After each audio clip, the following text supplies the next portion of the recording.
mundo vive uma crise humanitária provocada pela Covid. Usar a máscara salva. O mundo vive uma crise humanitária provocada pela Covid-19.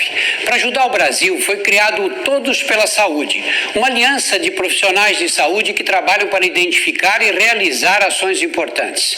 Faço parte dessa aliança e nós acreditamos que uma ação urgente é a conscientização sobre o uso de máscaras de proteção pela população.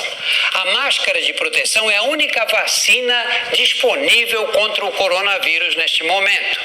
Com a minha máscara, eu protejo você e com a sua máscara você me protege.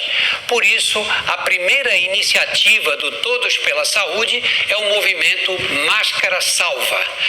Todos devem usar, para que se precisar sair de casa, você não tenha dúvida.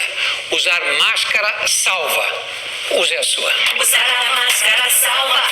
Usar a máscara salva.